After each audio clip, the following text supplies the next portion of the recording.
Hey everyone, it's Sujan Patel. You're listening to the 360 Entrepreneur Podcast with Yann, ilunga. This is episode 70, and today we talk about the Content Marketing Playbook. Here we go. Welcome to the 360 Entrepreneur Podcast, the show for entrepreneurs and small business owners who dream big and want to do bigger. Join some of the world's top entrepreneurs, internet marketers, and best-selling authors as they share their inspiring stories, their struggles, and give actionable tips that will help you build, grow, and promote your online business. Here's your host, Yann ilunga. Hey everybody, how's it going? Welcome to this new episode of the 360 Entrepreneur Podcast, the day after International Podcast Day. I just want to take a quick second to give a huge shout out to all the people of the International Podcast Day team, in particular, Dave and Steve, and thank to all the participants, to all the speakers. I had a great time on my Blab session. Thank you to all the people who joined me there and to all those who spread the love for podcasting. It was a great day.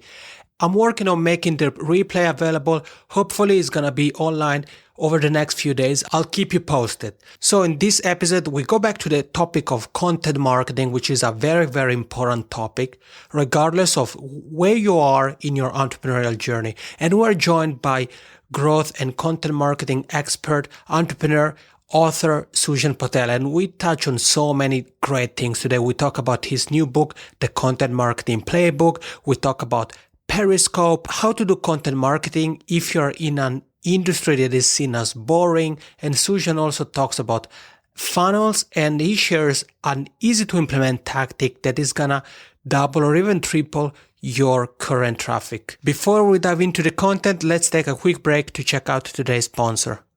Being from Switzerland, I know quite a lot about Swiss Army knives and time. I mean, after all, Switzerland is the country of watches, right? When it comes to social media, Social Oomph is my Swiss Army knife. With Social Oomph, I can put my social media marketing on autopilot and I can focus on networking and building valuable connections. Schedule tweets, track keywords, manage Facebook and LinkedIn profiles, groups, pages. Social Oomph does it all. Go to 360entrepreneur.net/Social Oomph to get Social Oomph for free, or even snatch the free 7-day trial for Social Oomph Pro at 360entrepreneur.net/Social Oomph. Alright, so the show notes page of this episode with the links to everything Sujan and I talk about is at 360entrepreneur.net/episode 70. Here it is, the Content Marketing Playbook with Sujan Patel. Hey everybody, today we talk about the Content Marketing Playbook, and we have a very, very special guest. It's someone who I've been following for the last couple of months, and there is a specific reason why, and you're gonna get to know that in a second. He's a growth marketer, entrepreneur, and VP of marketing for When I Work. He's a contributor at places like Forbes, Entrepreneur, and Inc., and he's also an author. So that's how I found out about him. I mean, his name has been on my radar, but I found out about him through his new book, Content Marketing Playbook. The book that shows you how to master content marketing, boost traffic, and grow your business. I'm so pumped to welcome on the podcast Sujan Patel. Hey, how's it going? Hey, great to be here. Super excited to chat with you. I've actually been listening to your podcast for some time now, so very excited to be on it. Well, thank you so much. It means a lot to know that you have been listening to the podcast. And as I said in the intro, you do many different things, but your latest project is Content Marketing Playbook. So I think that would be a good place to start from. So, Sujan, for people who are joining you and I, what can they expect from your new book? Yeah, so that's a great question. So the book is essentially framed around all the things I've tried and tested that has worked for me. I've also talked to hundreds of content marketers over the last 2 years and talked to them about what works, what's not working, what's the best way to go about this. And really, what I see a lot of places talk about, what you read on the web or what you hear about, is people starting at a certain point and then moving forward. The book really goes from 0 to 100, and really the first parts that I found to be the hardest, and writing content, the promotion, and really everything around that, all the way from writing content to getting an ROI and capturing leads. So it's really extensive. And again, it's really based off my personal experience as well as personal experience from seasoned content marketers. Yeah, and as you said, Sujan, is really a book for everybody. So regardless of whether you're starting out or if you're already been in business for some time, you are satisfied with your content marketing, but you would like to take it one notch up, or you are frustrated with your content marketing, there are tips for everybody. And obviously, as I said, is a relatively new book that you co-wrote with Rob Wormley. And you also have a blog at sujanpatel.com where you also share more tips there. And guys, like in every episode, you will find the links to the book, to Sujan's blog, and everything else we cover in the show notes. So you also share tips there. And I want to ask you about content, because in the book you talk about the concept of how to find ideas, and in particular you talk about two types of content: base content versus peripheral content. So if that it sounds like rocket science for the listeners, can you try to break it down and explain what base content is, what peripheral content is, and how we can use those to grow our business? Yeah. So like you said, it sounds complicated, but it's actually quite simple.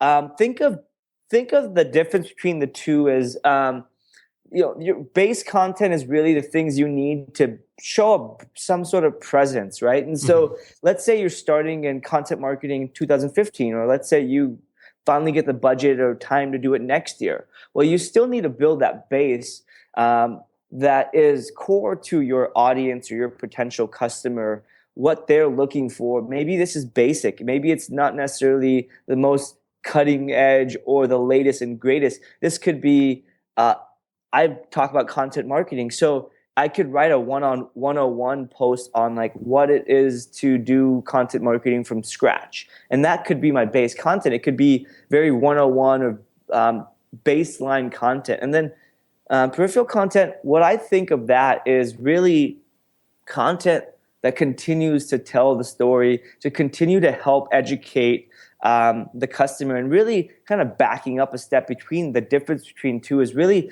think about what is valuable for your customer or your potential customer or your visitor. Whether you can educate them, you could tell them things they don't know, which is a form of education, but it's not baseline. Education could be enabling them to do their jobs better, right? And so you can help your customers with tools and things like that. But really, what I think of peripheral content is those different angles that help the customer at the time they are at now, where the base content's kind of like the base, what you need to kind of start your brand. Okay, so if we take your blog as an example, can you put that into practice? And if we take that just as an example, what would you consider base content for what you do, and what you consider peripheral content? Yeah, sure. So my blog, as I grow my audience, I get new people coming in that don't know who I am. Almost 60-70% of people that come to the site every day are new people. They don't know who I am. They may not know the level of depth that my more advanced audience or readers have. So I write every once in a while, typically once a month. I used to do 50-50, where I'd write more basic stuff, things that are really like the best practices. Now, the best practice doesn't have to be very boring or layman stuff. It could be really, really cool stuff that I've learned. Like, for example, I'm testing all these things out.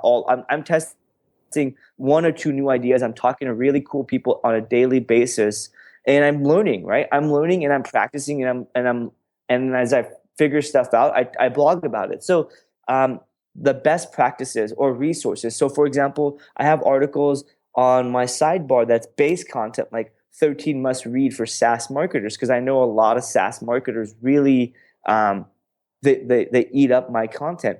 I also have basic copywriting tips. Now again, not basic, but base level stuff. Now I also have things that are a little more edgy or kind of based off of my experience. So my latest post, or one of my later posts around how I've been able to do lead generation through blog commenting. Now, this is not at all base content. This is really something I've learned, and something people that are maybe already successful at content marketing or lead generation may want to add to their repertoire, or may want to add to their marketing kind of toolkit. Mm-hmm. Okay, no, that's very interesting. Thank you for sharing that with us. And actually, as I was listening to you, another question popped into my head, and I'm pretty curious. Is this kind of use leveraging base content and peripheral content? Is it something that you use for your blog and for your social media, and also for your newsletter too, or is it something that you mainly leverage for your blog? I do for both, essentially. I try to do it. I try to be, educational and helpful for my audience. So at the end of the day, I make decisions based off of what's best for them. Mm-hmm. Yeah, no, yeah, it makes sense. And earlier on, you talked about you used the word boring, and there is a post on your blog that I really made a note of asking you about that, because you in that post is about how to do content marketing in quote unquote boring industry. So I thought it would be very relevant for our conversation here, Sujan, because I'm sure that there may be someone listening to you and I that they feel that they are in a boring niche, or in a niche that maybe it's more difficult to do content marketing compared to other niches. So what tips do you have? What can we do to do content marketing when we are in boring industries? Yeah, I'm glad you asked that. And this is something I'm really passionate about, because frankly, content marketing is usually in an industry that's not very sexy. Like, right. When you can hear about Kissmetrics, you can hear about all these marketing companies or sexy startups or Amazon, or, all these companies doing content marketing. But how do you repeat that? Like, how do I, a person that I'm selling scheduling software, how do I repeat that? So a few things to kind of keep in mind is, take what you read as like examples, but try to figure out how to apply it for yourself. And really what that means is, if you're going to build your brand off of content, you want to become an expert. Your brand, the person behind the brand, so it's the company or your personal brand, you need to become an expert. You need to become an expert at whatever that is, whether it's rocket science or selling organic vegetables. You can talk about the difference between how to tell what's really organic at a grocery store versus what's not, and that whole method, that the whole part behind that. Like, I think that would be an interesting piece of content. Now, educating your customers is very, very key. And at the end of the day, when you educate your customers, that's the base content, and it's very, very important that your content marketing helps educate your customers, because if you become the brand that educates customers, you are now the trusted brand for whatever solution it is. And then along with that, it's helpful to your customers, right? And so when I think helpful, I think of it's a little different than educational. It could be like tools, calculator, templates, like worksheets. So with my content marketing playbook, one of the things I'm working on that will be launching really soon during the holidays is worksheets and checklists of, okay, you've read about how to do content marketing and you've learned all these things, but now what's the next step? So I'm going to be creating checklists for people to take action. So like Bankrate they do mortgage and like home loans and all these various types of financial, like credit cards and insurance comparisons, and you can grab a quote from there. But they have all these calculators, like mortgage calculator. Now, I'm looking to buy a home right now, and when I buy a car, I go and look at like what's my loan, what's my monthly payments going to be, and I'll really quickly do this. Now, Bankrate is now my go-to brand for when I'm looking for a mortgage calculator. So imagine how close mortgage calculator is to a home loan. Now I'm going to also look on there when I want a home loan.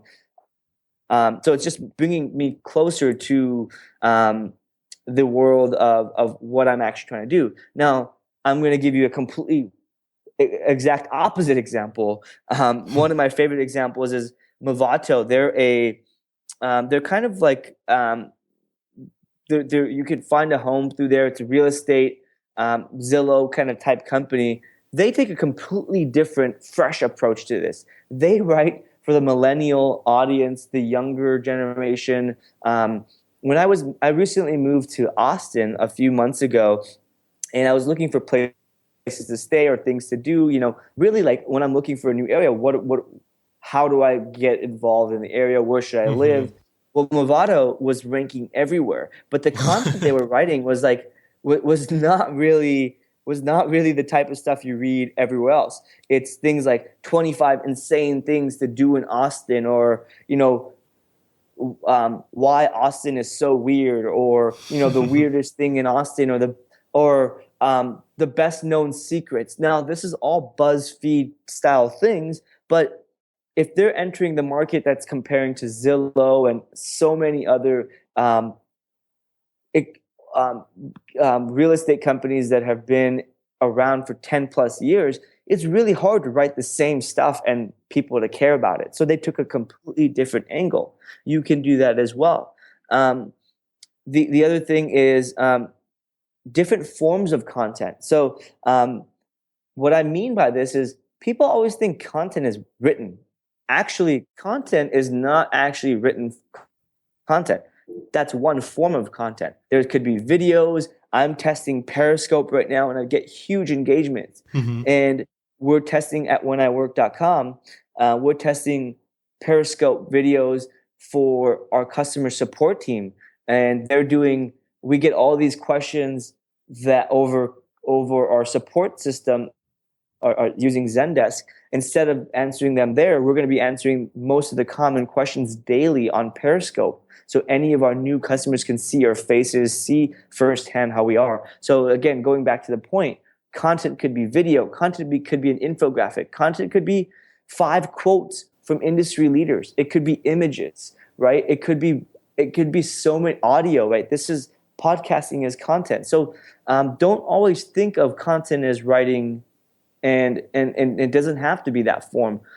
Some of the most successful companies leveraging content marketing are actually not even fully leveraging written form. They're leveraging all these other forms. Yeah, no, you're right. Sujan, you dropped so many value bombs. You shared some great tips on things we can do to do content marketing in boring niches, or if we are in boring niches. And you talked about Periscope, and it sounds like very interesting what you guys at When I Work are testing. And since you brought up Periscope, maybe we could talk about that for a moment. Why do you think? I mean, you told us that you've started to experiment with it yourself and the company, and I'm sure you've also been watching some scopes by other influencers and marketers. So I wanted to ask, if there is someone who's joining us and maybe either doesn't know much about Periscope, or he or she isn't sure whether Periscope is a good tool. Why, for example, you personally, why do you like it so much, and what do you think it can do when it comes to content marketing? Yeah, so what I love about Periscope is that you can instantly engage with people. So I have about 19,000 Twitter followers. Pretty active. I try to talk to people, and people that share my content, I always try to thank them or whatnot. I also try to start conversations. So people always email me asking me questions or comment on my blog. So what I started doing is like, hey, why don't I just answer these questions? Writing content or writing a paragraph reply or 10 tweets to answer a question is long, right? It's hard. It takes more time than just spending 5 minutes and recording a quick video. And so I really started with that. It's like people already engage with me via Twitter and email and commenting. So I was like, let me see if I can engage with them on a personal level. So when somebody sees your face, first of all, video is very, very powerful, because when somebody sees your face and hears your voice, but really when they hear your voice, like you can't see me right now, but I'm using my hands, I'm moving back and forth. Like I am truly passionate about what we're talking about right now. When you see that on video, that's a level of intimacy you can't get anywhere else. And Periscope is a quick way to do it. So some quick recommendations for Periscope is if you're going to leverage Periscope, you have to do it regularly, a couple times a week. I try to do one a day. I typically end up doing 3 a week. You can bring in people from Twitter, right? So at the top of my Twitter right now, I have a pinned tweet that says, have any questions about business, entrepreneurship, startups, or marketing, or something like that, tweet at me, and I will answer that question live on video. And what I've noticed is people come to the video 3, 4, 5 times, and people compliment me. So on a weekly basis, since I've been doing Periscope, I've done 11 Periscopes so far. So I'm fairly new to the game, and I talk about that because you don't need to be a big name, or you don't have to have 1 million followers to make a dent. I get more engagement on Twitter. I've doubled the engagement I get on Twitter essentially just by doing 11 videos and people seeing my face. I also get 2 emails or people complimenting me on a weekly basis about the Periscope videos I do. Nice. Now, that's and the great thing is I don't have to do much prep work. I just prop up my phone. I use a stand. So the tips really are, make sure it looks professional, right? If you're going to record a video for like a commercial, you might use more professional equipment, but this is your phone. So get an iPhone stand or a stand for your Android. When you start, the camera always faces the other direction. It's using the back camera. So what I do is I try to tape something or use my computer with like a picture of my ebook or something of my brand. So as soon as the taping starts, it's looking at something compelling, and I start talking immediately because people joining want to see something of interest. You can't jump into it 5-10 minutes later and expect people to care to talk about it. Keep the Periscope short, 3 to 5 minutes, and always recap what's going on, add a call to action at the end, and make sure you're not having a shaky or bad quality. So try to do this with good lighting, good audio, similar to like how you would do podcasts, right? Check these basic things, and it could go a long way. And what I'm actually doing, I haven't shared this with many people, but I'll share this with the world officially now, is I'm actually taking I'm taking my blog post that I write, and I'm really just taking those and recording them as Periscope videos. So I'm talking about in more detail, a little more high level, and then I'm referencing the post. So I'm repurposing my content I write into Periscopes, which and then I will use as webinars as well as videos. Okay, before we continue with the second part of the conversation with Sujan, let's take a quick second to check out today's sponsor. Before I found out about Social Oomph, I would spend hours promoting my content on social media. Now with Social Oomph, I can easily schedule updates on Twitter, Facebook, LinkedIn, put those on autopilot, and let Social Oomph work its magic. Go to 360entrepreneur.net/socialoomph to sign up and boost your social media productivity today. That's a great strategy, Sujan. Thanks for sharing it with us. And, I think it's what is great about that is that not only, like you said, you repurpose old content, so in this case, blog posts, but you also maybe shed light on new aspects, because maybe someone asks you questions and you start to talk about things that you didn't necessarily touch on in the original post, but is great. And as you said, Periscope is very simple to use. It doesn't need much. You don't have to spend like thousands of dollars in equipment. You just need to make sure that your phone isn't shaking. So you may want to have a tripod or something like that. You want to have a good camera and good audio. So those is pretty much everything you need, and obviously a web connection. I'm really enjoying this conversation with you, Sujan. And earlier you talked about building authority. You talked about the fact that if we want to, be experts in our field, we want to build our personal brand and our company brand as experts, as authorities. So do you have any recommendations or any advice on how we can build authority online?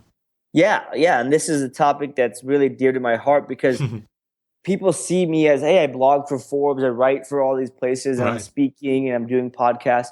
Well, it wasn't always that way. In fact, about a year ago, I didn't do any of this stuff. I've been in my professional career for 12 years.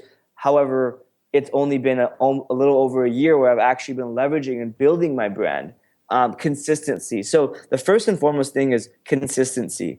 If you do something ad hoc, I used to blog for 5 years. People didn't know this, but I blogged once a month or sometimes once a week, and it was never consistent. And because of that, I didn't build an audience. So in order to build an audience, you need to do whatever you're doing, whether it's video, whatever form of content, you need to do it consistently. I also found writing educational content works really, really well, and sharing first-person stories. So the most successful content I've ever written, and again, not just content written form, but just in general, has been what I've learned from doing something, and then sharing my experiences, my learnings, and then how to repeat it. So what that does is it really relates and ties back to you, that you know what you're doing. And that's really the way to build authority. But the other part is people need to understand the end user or the person they're targeting. So for example, authority for me, my personal brand, means I should be blogging at HubSpot. I should be blogging at Kissmetrics. I should be blogging and writing for some of these top tier marketing sites, Content Marketing Institute, right? These big sites that really have a high impact for my target audience. Now, that is different than for my company. My company, when I work, well, not my company, but the company I work at, our audience is small business owners. They read Inc., they read Entrepreneur, they read Business Insider. They never would read any of these smaller sites, because even if it's the best content in the world, that's not what their go-to is. So we write different content for them that's educational to the When I Work, that's helpful to build the When I Work brand. So be where your audience is looking. And how do you figure that out? Is talk to your customers, talk to people in your industry, and you'll figure out what they want, what they need. The quick, easy way to do it is to survey people using Qualaroo or something that like pops up on your site that says, hey, what are some of your favorite sites on the web? Or like, what can we help you with? Or, what did you come here to do? And things like that. Or, Neil Patel does this great job. He's like, are you a blogger? Yeah. Or are you a marketer? Like, what are you? And then we'll write content tailored to you.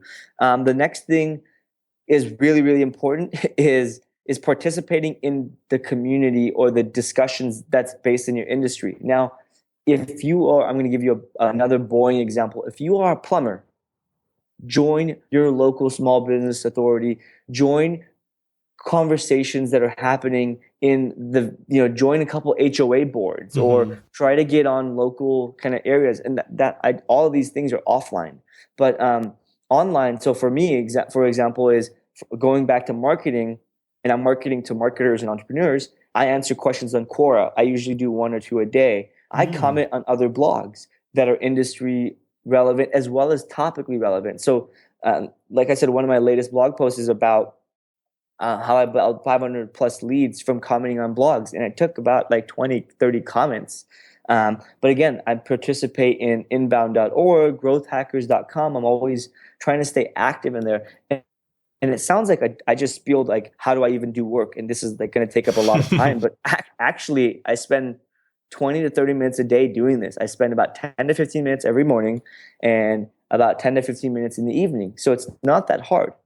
And guest posting is huge. That's another big way I've actually built my brand is not writing for my site as much as I write for other people's site. And because I'm leveraging a different audience, their audience, I'm pulling them back into my site and leveraging people I would never have exposure to if it was just my site.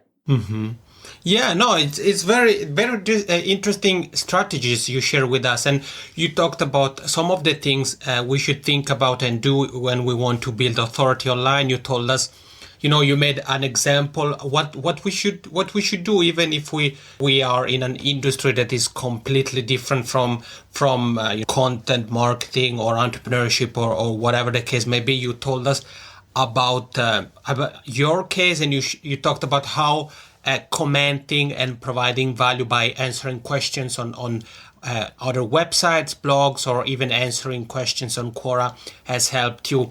And this has been great. And guys, if you're listening to this conversation, make sure to go to the show notes page of this episode so you find the link to Sujan's blog. Make sure to subscribe to his newsletter so that you get more golden nuggets there. And of course, grab a copy of Content Marketing Playbook. And to wrap up this awesome conversation, I have two questions for you. The first one still relates to content marketing. And I wanted to ask you if you have any funnel that has worked well for you. And I mean, you talked about the commenting, you talked about guest posting, so guest blogging, so those may be part of the funnels, but do you have any funnel that you want to share with us? Yeah, so here's my thoughts on funnels, right? I've built a lot of intricate funnels, but what I found to work the best is the simple ones. Mm-hmm. So you want to get an email address. That's the first and foremost thing to build your audience. You also want to try to get people. So let me actually back up. The strategy and approach I use is get traffic, and that's one part. Work on getting more exposure and traffic. Part number two is turn that traffic from a visitor to an engagement. So get them to comment, subscribe, share your post, whatever that may be. There's tons of ways to engage people or engagements. Get them to engage. Then have them sign up or convert. Now, convert means signing up for your newsletter, inquiring about whatever your service is, but engagement comes first. So focus on engagement before you focus on the other part. Now, when we talk about funnels do not have to be complicated. Mm-hmm. My funnel at sujanpatel.com is very, very simple.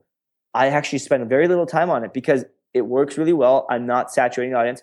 All it is when you buy an ebook of mine or you download some of the things I give away for free, you sign up for my newsletter. You opt in, obviously, but your kind of checkbox is automatically checked. You can also subscribe via like the welcome mat and some pop-ups, but essentially you're subscribing to my newsletter. My newsletter is essentially my latest blog post that I write. And it gets sent out at 10 o'clock Pacific time every morning when I write or publish, and that's it. And within the blog post, I'll actually talk about what I'm doing. Now, because my style of writing is all around education, and I'm talking in the first person and giving really, really helpful kind of learnings, what I'm promoting is also baked in there because I'm talking about what I learned or promoted. Mm-hmm. So that's all I do, and that's it. And there's not much more intricate stuff. And because of the newsletter and I blog every Tuesday or once a week, people constantly stay in touch with me. And so that's my simple funnel. Okay, so simple still works very well, and you know what? I love simple too if it works well. And you mentioned welcome mat is.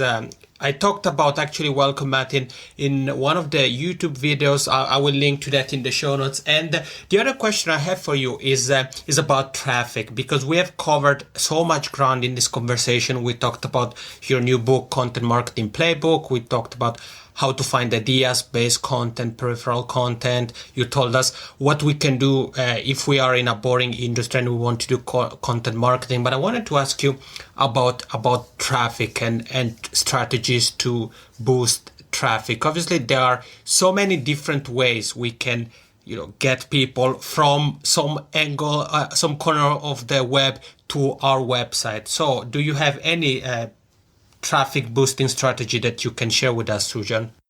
Yeah, so I'll share with you not a strategy, but a philosophy that will guarantee to 3 to 10x your traffic if you do this. So the simple thing is this. Well, it's simple in talking about it. It's going to take some work, right? But you can't do it without the hard work, which is build promotion and do promotion of your content before you write. So for example, every time I'm writing an article or every time I'm working with clients and we're writing an article, I'm thinking about how am I going to promote this? Am I going to email it? Am I going to do like spend money on Facebook ads? So I'll give you a couple tips, but I'll give I'll kind of give you my philosophy, and then I'll give a couple tips. But essentially, build promotion into when you write content. So every time I write, I try to include quotes from people. I link to and reference specific articles or data sets. I mention tools or companies. Now, guess what? Every time, as soon as I hit the publish button, or every time I mention somebody, it's done very strategically, and I let everybody know that I mentioned them. And that one little thing of emailing them or tweeting at them saying, "Hey, I included you on my blog," goes really, really far. Not only do you get them and get their attention, you can potentially build a relationship, and building that relationship is really the key. Because now once you build that relationship, you're on their radar. They're going to promote you again. So building content promotion into your post is very, very, very key. The other part is seed it with a little bit of paid promotion. This doesn't work for everybody, but if you've got $50 or $500 a month to spend, use something like Outbrain.com, or if you got a little more, you can use Zamanta or even Facebook ads. Spend a little bit of money. We spend about $30 when I work on every new content that we release on Facebook ads, targeting people we think is relevant, and it gets us a few hundred visitors, a few hundred shares, and it makes the content look less boring. There's shares, there's already something there. So it's super simple. If you've got the money, do it. The other part is do the outreach, because that's very, very important. In fact, if you just do outreach alone, I guarantee you're going to connect with big brands, you're going to connect with influencers in the space, and you're going to get at least 2 to 3x the traffic. Awesome. Thank you so much. That has been a great recommendation, and really this has been an awesome conversation. So you told us that you're very active on Twitter at Sujan Patel, and his name, guys, is spelled SujanPatel. So at Sujan Patel. The same is for the website, sujanpatel.com. And if people would like to get in touch with you, what is the quickest way to do that? Is it Twitter or? Yeah, I mean, get me on Twitter, get me on, go to my website and hit the contact form or comment, or I'm very, very active in monitoring all forms of content. I'll try to get back to you as fast as I can, but my only request is be specific. I can't help you with how do I get traffic to my blog. I can help you with I'm writing content. This is my audience. I've done this. What do you think I should do next? Or how do I promote this piece of content? That's something I can give you very, very tactical advice on. Yeah, no, sounds good. And also, guys, make sure to check out the blog, because you probably are going to find the answer to your question there as well. Well, Sujan, thank you so much for being here, for telling us more about all the things you do, for discussing your new book, Content Marketing Playbook, and for sharing your content marketing tips with us. I really appreciate it.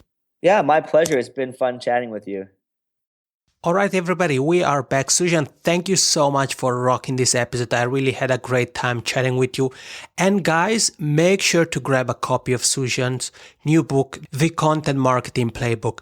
Again, you find the link to the book, to Sujan's website, and everything else we've touched on at 360entrepreneur.net/episode 70. Make sure to go there. You'll see a picture of the Content Marketing Playbook, Sujan's book. Make sure to grab a copy, because that book is really going to help you take your content marketing efforts to the next level. Okay, this is it for this week. Next week is going to be so exciting. We're going to be talking about how to be a full-time traveling blogger, and we're going to be joined by New York Times best-selling author Michael Port. Yann here. Thank you so much for taking time off your day for joining Sujan and I in this great episode of the 360 Entrepreneur Podcast. Have a great weekend and come back on Tuesday, all right? All right, take care. Thank you for listening to the 360 Entrepreneur Podcast. For more tips and tools, head over to www.360entrepreneur.net.